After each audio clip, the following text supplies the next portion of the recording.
కమిషన్ల కోసమే బీఆర్ఎస్ హయాంలో ప్రాజెక్టులు నిర్మించారని ఆరోపించారు Congress MLC Jeevan Reddy. Kaleshwaram, redesign, power ప్రాజెక్టులు, మిషన్ భగీరథలో భారీ కుంభకోణం జరిగిందన్నారు. అసెంబ్లీ ఎన్నికల్లో ప్రజల తీర్పును కేటీఆర్ గౌరవించాలన్నారు. బీఆర్ఎస్ అభ్యర్థులను మార్చడం కాదు, పార్టీ అధినాయకుడిని ప్రజలు మార్చారని విమర్శించారు జీవన్ రెడ్డి. చేసిన పని తక్కువే అయినా ప్రచారం మాత్రం గొప్పగా చేశారని మండిపడ్డారు. బీఆర్ఎస్ పార్టీ వారి చేసుకున్నదే ప్రచారం తప్ప పనులు చేయలే కాబట్టి ఈ పరిస్థితి ఎదురైందని చెప్పంటున్నాను.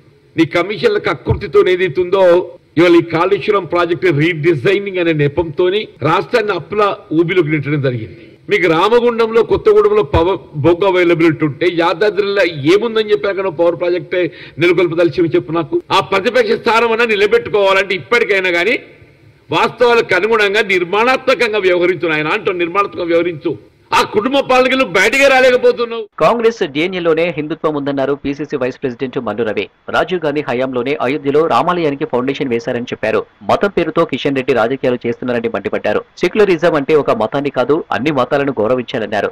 రాజకీయాల కోసం కాదు, ప్రజల కోసం రాహుల్ గాంధీ యాత్ర చేస్తున్నారన్నారు మల్లు రవి. భారత్ తోడు అన్యాయ యాత్రని బీజేపీ జాతీయ అధ్యక్షుడు మాట్లాడటాన్ని కాంగ్రెస్ పార్టీ అతి తీవ్రంగా ఖండిస్తున్నాం.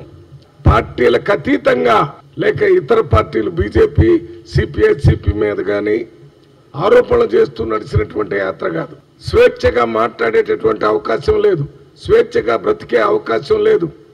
ప్రతిపక్ష పార్టీలు ప్రజల తరపున ప్రభుత్వాన్ని ప్రశ్నించినప్పుడు దాన్ని సహించకుండా ప్రశ్నించే వాళ్ళు లేకుండా చేయటానికి ఈ సంస్థల ద్వారా ఈ ప్రతిపక్ష నాయకుల్ని అణిచివేస్తున్నారని భారత్ న్యాయ యాత్ర అనే కార్యక్రమాన్ని రాహుల్ గాంధీ గారు తీసుకుని మాజీ మంత్రి పీజీఆర్ జయంతి సందర్భంగా ఖైరతాబాద్ సర్కిల్లోని ఆయన విగ్రహానికి పూల మాలలు వేసి నివాళులర్పించారు చెన్నూరు ఎమ్మెల్యే వివేక్.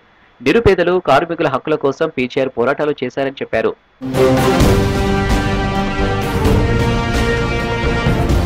మాజీ కేంద్ర మంత్రి జైపాల్ రెడ్డి జయంతి వర్ధంతిని అధికారికంగా నిర్వహించాలని ప్రభుత్వం నిర్ణయించింది. దీనిపై సర్క్యులర్ జారీ చేశారు general administration secretary Raghunandan Rao.